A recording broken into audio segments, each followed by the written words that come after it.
Hello students, in this video we will continue the 7th chapter, the necklace, from the book Footprints Without Feet.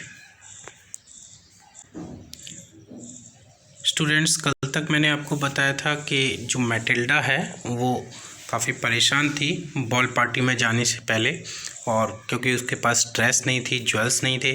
But उसके husband ने उसके लिए जो dress थी उसकी तो अरेंजमेंट कर लिया था, लेकिन उस ज्वेल्स के लिए उसने कहा कि तुम अपनी फ्रेंड से जा कर के ले लो। तो वो अपनी फ्रेंड के पास जाती है और वहाँ पर बहुत सारे ज्वेल्स को देखती है वो, और उसमें से एक नेकलेस था जो कि उसने देखा कि ये तो डायमंड का नेकलेस है। तो उसने उसके बारे में रिक्वेस्ट की कि मैं क्या इसे पहन लूँ। तो उसकी जो फ्रेंड थी मैडम फॉरेस्टियर, उन्होंने कह दिया कि हाँ आप ये ले सकती हो।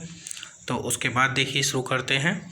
She fell upon the neck of her friend, embraced her with passion, then went away with her treasure.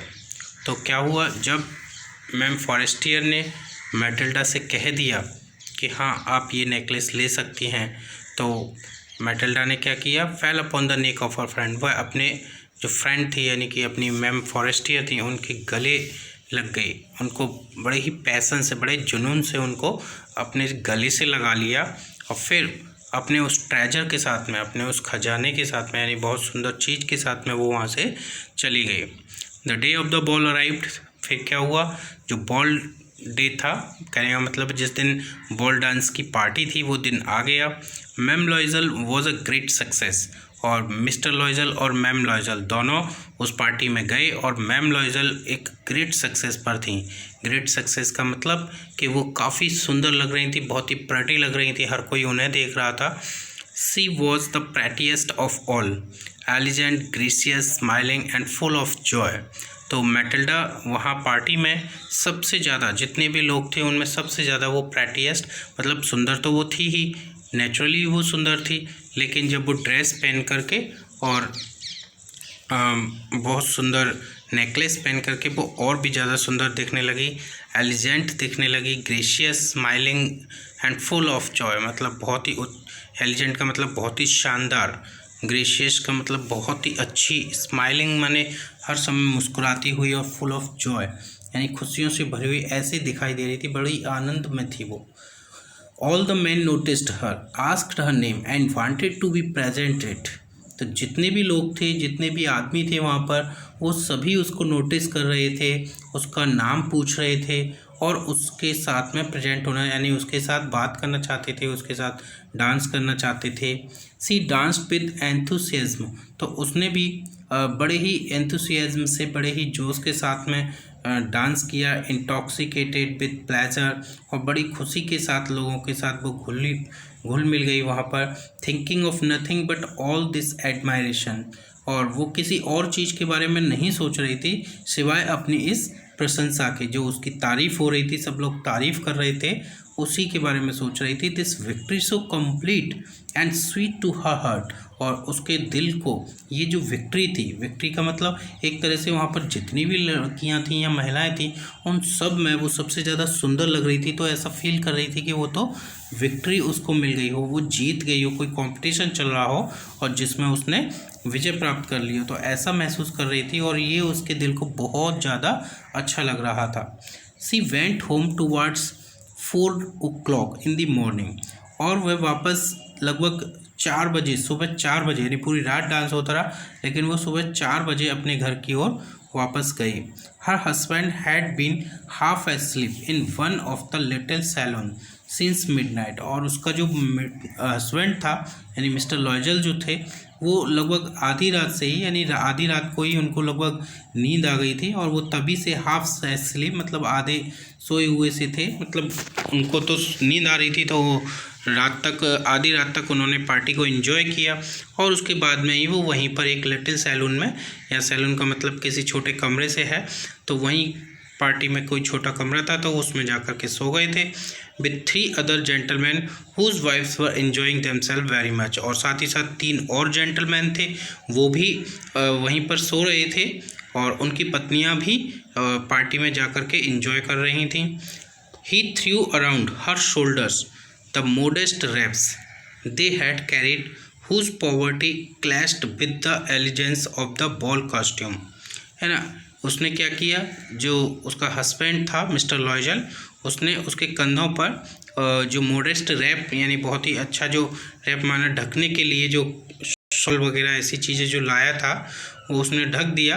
They had carried whose यानी जिसे वो लेकर के आए थे अपने पास में, whose poverty clashed with the elegance of ball costume, और जिसकी जो पॉवर्टी थी यानी जो वो शॉल की जो मैं बात कर रहा हूँ, है ना, वो शॉल जो था और उसके जो बॉल कॉस्ट्यूम थे जिसको वो पहनी हुई थी, है ना, वो दोनों ही उसकी जो एलिजेंसी थी यानी उसकी जो श्रेष्ठता थी वो दोनों एक दूसरे से क्लैश करते थे। मतलब जिस शॉल को वो ओढ़ करके आए थे, है ना, रास्ते में, क्योंकि सर्दी लग रही थी, सर्दी का मौसम भी होगा तो इस वजह से ओढ़ने के लिए कुछ तो चाहिए होगा, तो शॉल वगैरह लेके आए होंगे।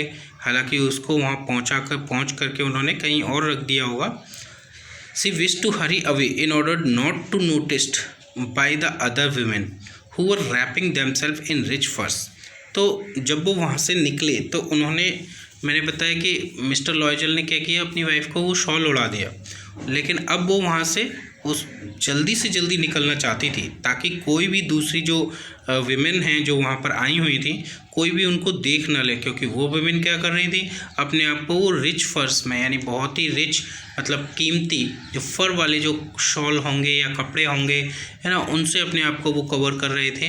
रात का मौसम हो गया था, सर्दी का समय था, तो इसलिए वो सभी एक दूसरे अपने आप को कवर कर रहे थे सर्दी से बचाने के लिए। लेकिन मैटिल्डा के पास में कवर करने के लिए कुछ ज़्यादा अच्छी ड्रेस नहीं थी या ज़्यादा अच्छे कपड़े नहीं थे। Loisel detained her. Wait said he, I am going to call a cab.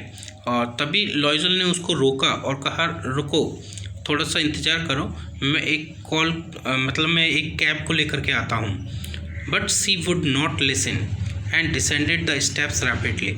लेकिन उसने, मैटिल्डा ने अपने पति की बात नहीं मानी और वो वहाँ से तेज़ी से सीढ़ियों से नीचे उतर आई। When they were in the street, they found no carriage। और जब वो गली में पहुँचे तो उन्हें कोई कैरेज नहीं मिला, कोई गाड़ी नहीं मिली। And they began to seek for one. और वो किसी गाड़ी की प्रतीक्षा करने लगे कि उन्हें कोई मिल जाए। Hearing the coachman whom they saw at a distance। और तभी उन्होंने क्या किया कि एक कोचमैन था, कोचमैन हम किसको कहते हैं, जो घोड़ा गाड़ी वगैरह जो होती हैं उनको चलाने वाला, तो वो उसे दिखाई दिया थोड़ी दूरी पर, तो उसको आवाज़ लगाते हुए They walked along toward the river, hopeless and shivering। और वे क्या हुआ कि होपलेस माने बड़ी हताश और कांपते हुए, क्योंकि सर्दी थी, है ना, और रिवर की तरफ जो है वो पैदल ही चल दिए। Finally they found one of those old carriage that one seize in Paris after nightfall. और अंत में क्या हुआ कि आखिरकार उनको एक ऐसी ओल्ड कैरेज मिल गई, एक पुरानी जो घोड़ा गाड़ी वगैरह जो होती होगी वो मिल गई, जो कि स्पेशली पेरिस में रात के समय में लोगों को इधर उधर ले जाने के लिए चला करती थी।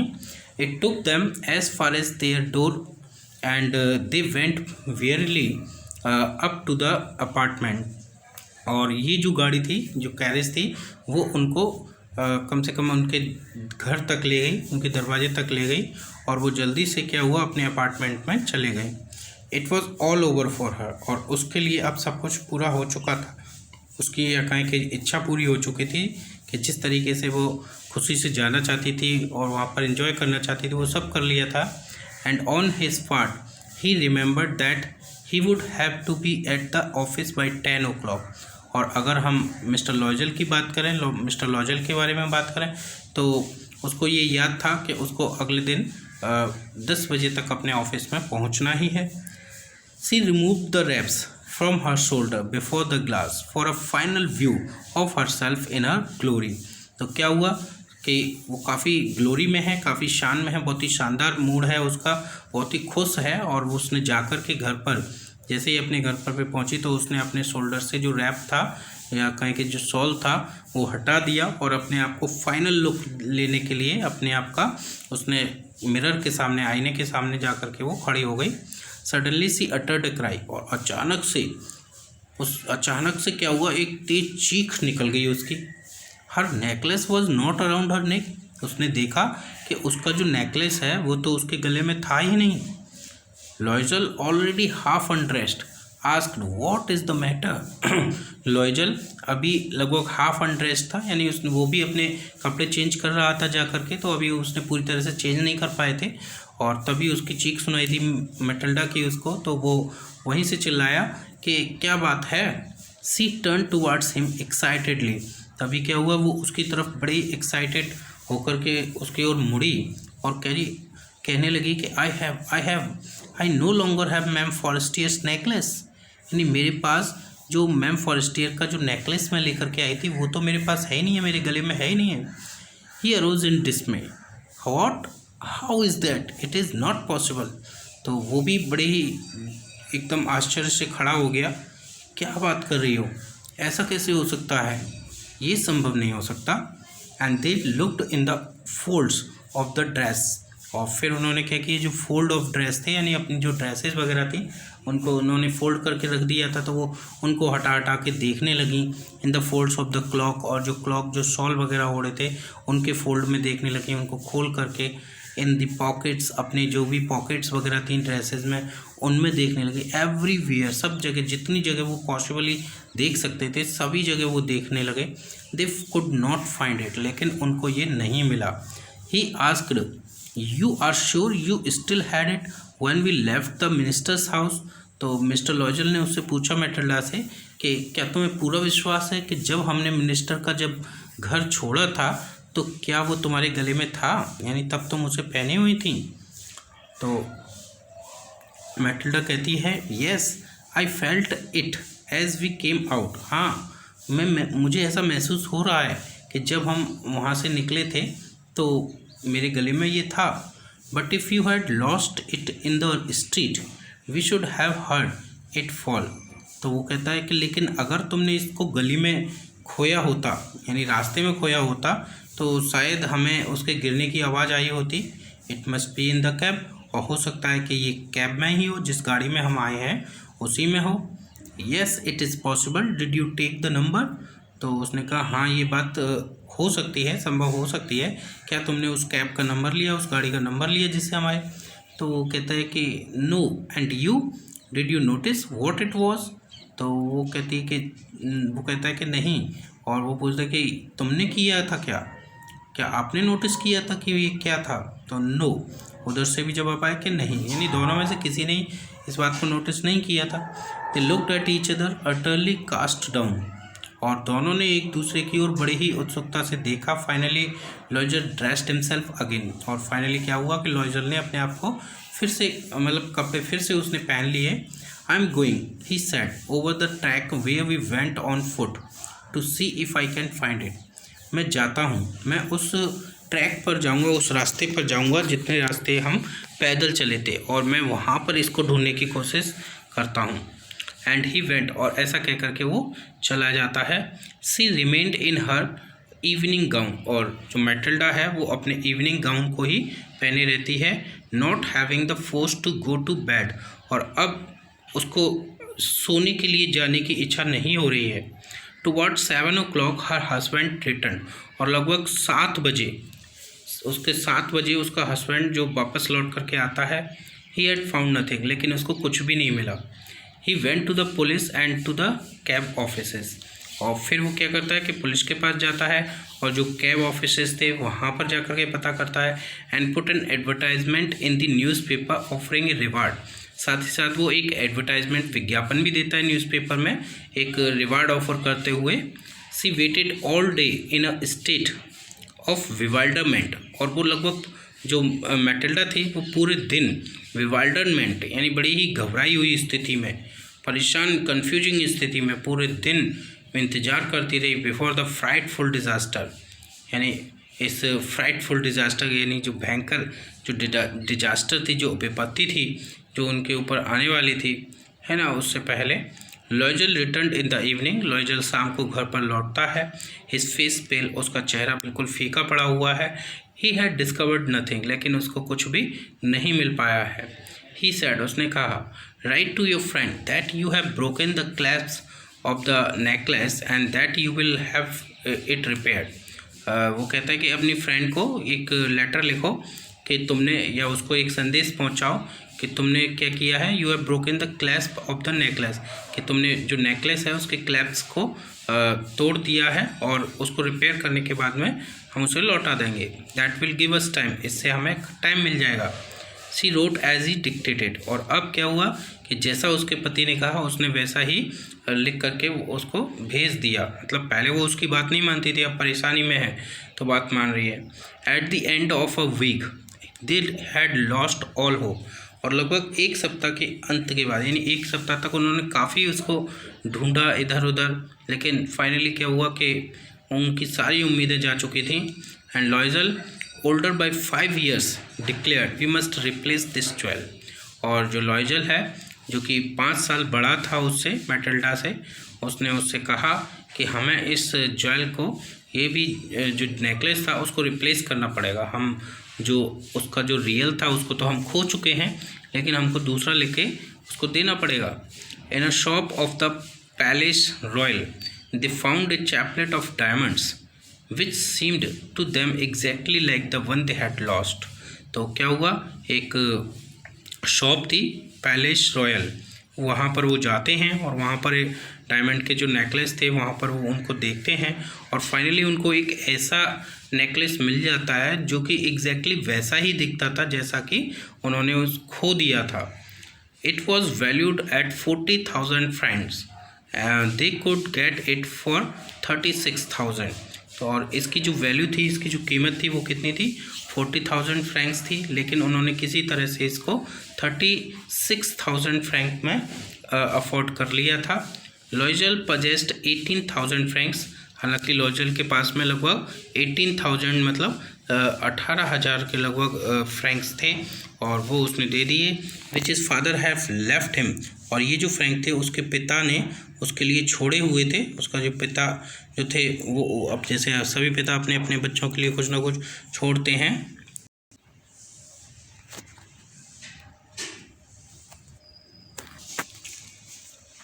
तो देखिए क्या हुआ कि व्हेन लॉयजल पजेस्ट 18,000 francs, के लॉयजल के पास कितने थे, 18,000 francs थे, और विच his father had left him, जो उसके पिता उसके लिए छोड़ के गए थे।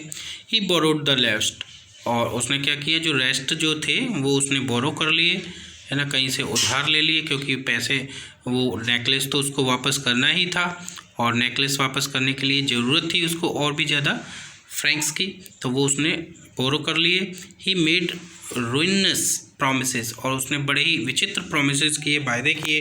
टुक मनी फ्रॉम यूजर्स, उसने जो यूजर्स का मतलब जो ब्याज पर पैसे देते हैं, है ना, उनसे पैसे लिए। And the whole rest of lenders, और लगभग लैंडर्स माने उधार देने वाले लोगों की लगभग सभी प्रकार के जो लोग होते थे उन सब से थोड़े थोड़े उधार लिए। Then he went to get the new necklace, और फिर वो नया नेकलेस खरीदने के लिए गया।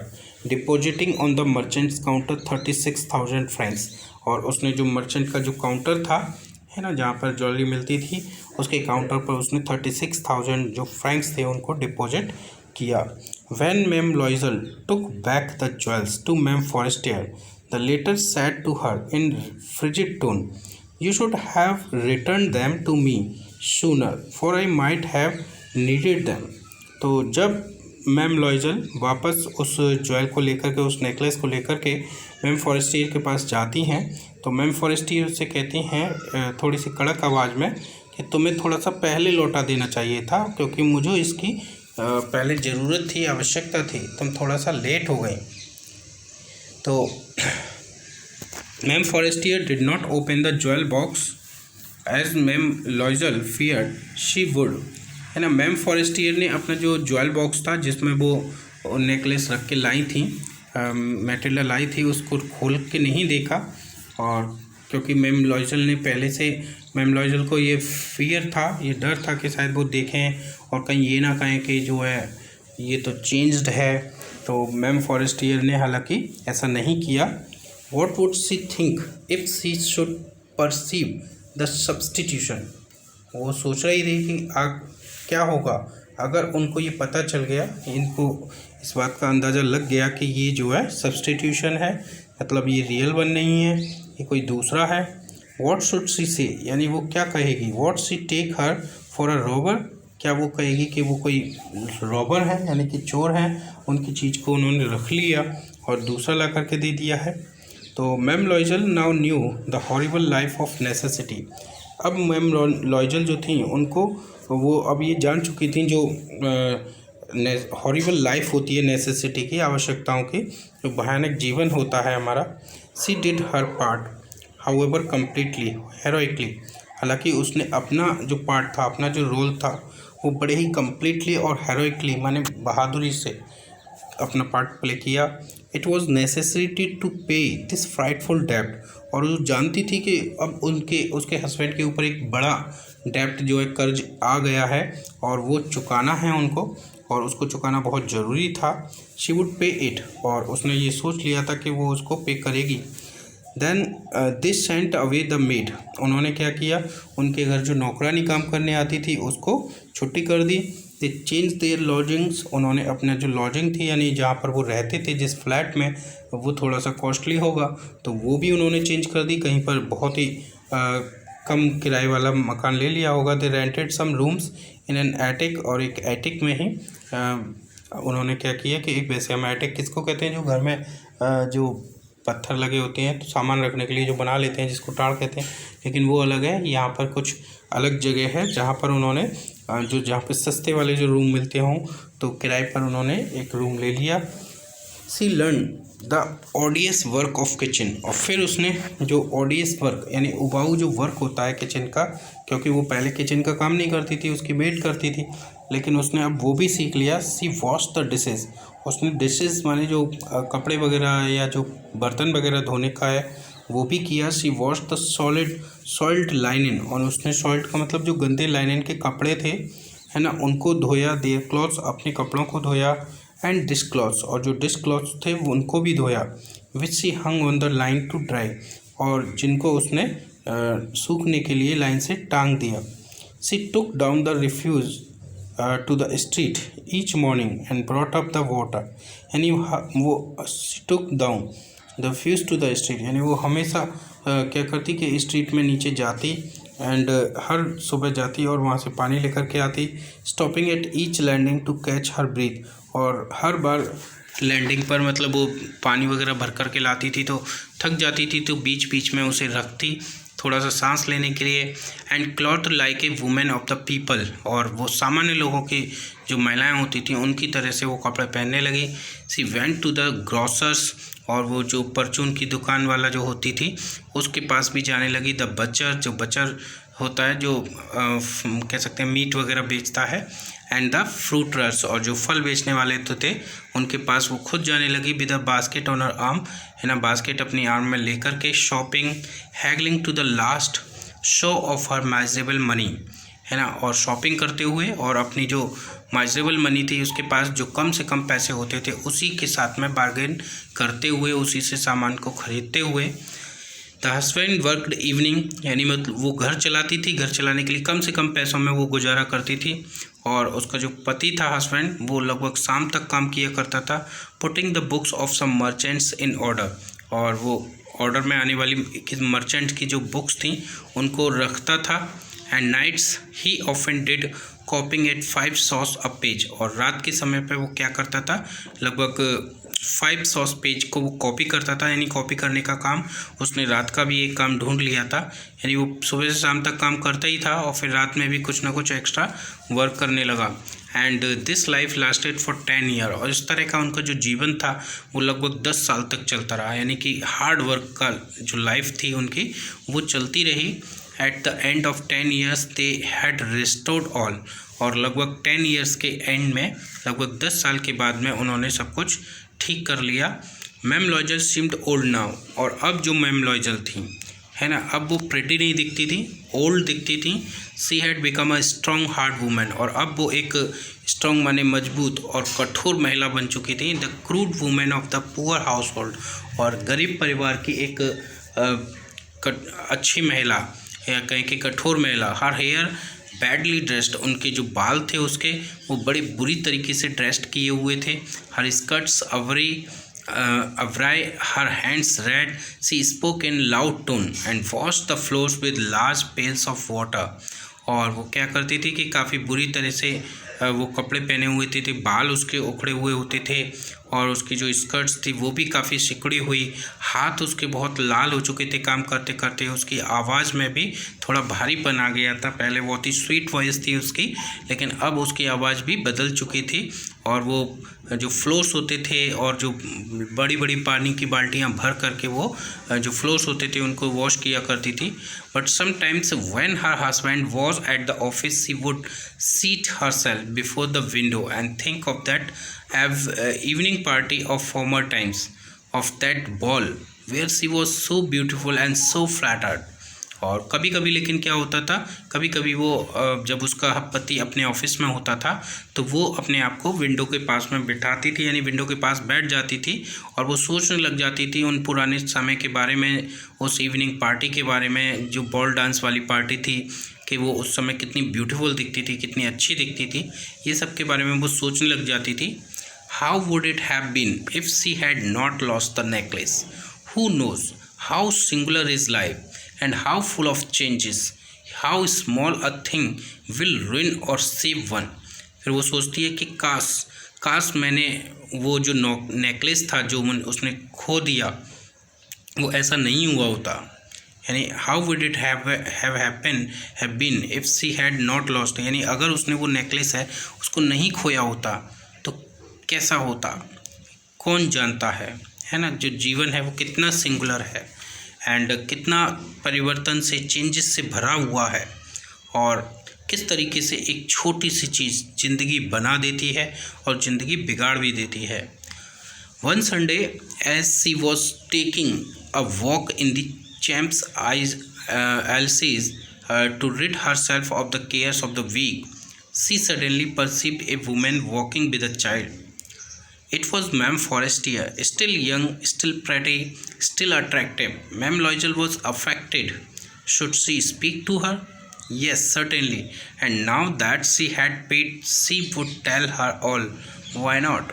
तो एक रविवार को क्या हुआ, रविवार के दिन जब वो अपने आप को थोड़ा सा जो पूरे सप्ताह का जो थकान होती थी उन सबसे अपने आप को थोड़ा तो दूर करने के लिए जब वो सुबह वॉकिंग करने के लिए जब निकली तो क्या हुआ, सडनली उसने एक महिला को देखा जो कि एक बच्चे के साथ चल रही थी और ये महिला कोई और नहीं मैम फॉरेस्टियर थी। वो काफ़ी यंग दिख रही थी, सुंदर दिख रही थी, काफ़ी अट्रैक्टिव दिख रही थी, है ना। और जो मैम लॉयजल थी उसको देख करके काफ़ी अफेक्टेड हुई और वो सोचने लगी कि क्या उसे मैटिल्डा को, यानी वो अपने बारे में सोचने लगी क्या मुझे उनसे बात करनी चाहिए। फिर उसने सोचा हाँ निश्चित रूप से करनी चाहिए। And now that she had paid, क्योंकि अब तो उसने पेड कर दिया है। मैम फॉरेस्टियर का जो नेकलेस था वो तो उसको लौटा ही दिया था पहले ही, और उसका जो भी पैसा उन्होंने डेप्ट लिया था, कर्ज लिया था, वो भी उन्होंने अब चुका दिया है। तो उसने कहा कि अब वो उसको सारी बात बता सकती है, क्यों नहीं बता सकती। तो she approached her, good morning Jeanne. तो वो उसकी ओर बढ़ी और उसको कहा उसने गुड मॉर्निंग जीन, उसे जीन कहती होगी। Her friend did not recognise her, उसकी फ्रेंड ने उसको नहीं पहचाना। And was astonished to be so familiarly addressed by this common personage, और वो काफ़ी आश्चर्यचकित थी कि इस कॉमन पर्सनेज ने, एक आम व्यक्ति ने, किसी ने जिसको वो जानती नहीं है, उसको इतने फैमिलियरली से, कितने परिचित अंदाज से उसको एड्रेस्ड किया, यानी वो उसको पहचान ही नहीं पाई कि ये मैटिल्डा है ना। She stammered, but madame I don't know, you must be mistaken. तो मैम फॉरेस्टियर ने कहा थोड़ा सा लड़खड़ाते हुए कि लेकिन मैडम मैं आपको नहीं जानती, मुझे लगता है कि आप कोई गलती कर रही हो। तो उसने कहा कि no I am Matilda Loisel. तो उसने कहा मैम फॉरेस्टियर से, नहीं मैं आपके मित्र मैटिल्डा लॉयजल हूँ। हर friend uttered a cry of astonishment, और जब उसकी फ्रेंड ने उसको देखा तो उसने बड़े ही आश्चर्य से वो तेज से चीखी, oh my poor Matilda, have you had changed, how you have changed.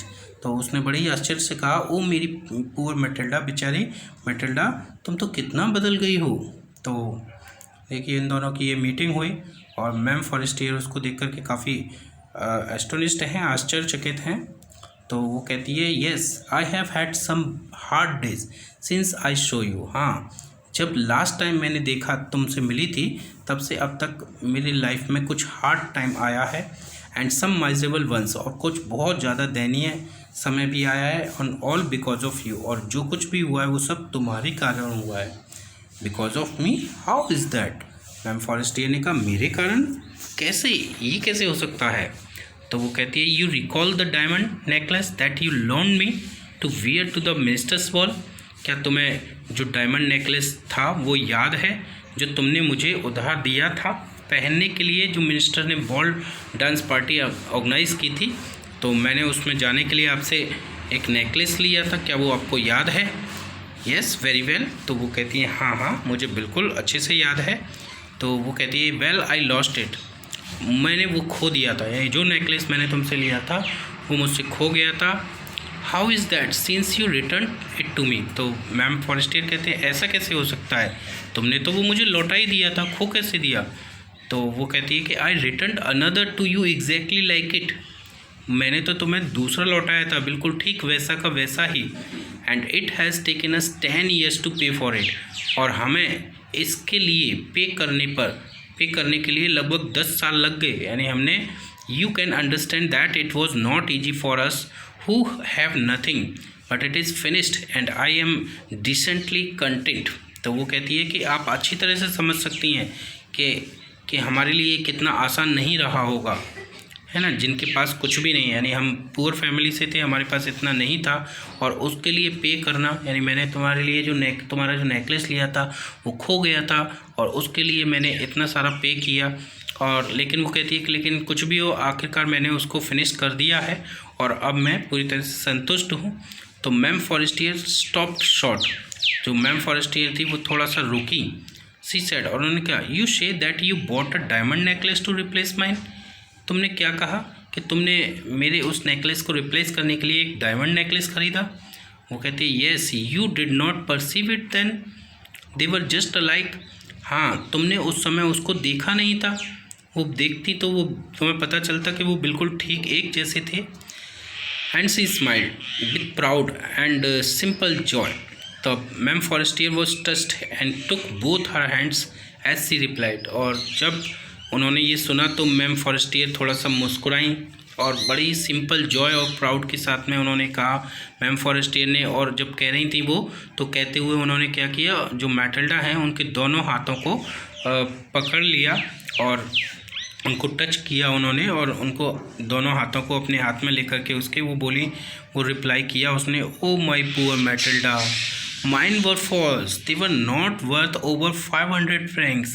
तो वो कहती है ओ मेरी प्यारी बेचारी मैटिल्डा, मेरा जो नेकलेस था वो तो नकली था, वो कोई डायमंड नेकलेस नहीं था, है ना, उसकी जो कीमत थी वो तो केवल 500 francs थी, और तुमने ये क्या कर दिया, तुमने इतना महंगा और कीमती जो डायमंड नेकलेस था वो ख़रीदा और मुझे दिया, और मैंने भी वो देखा नहीं, और उसके लिए तुमने अपनी पूरी लाइफ जो है उसको पे करने में ही लगा दी।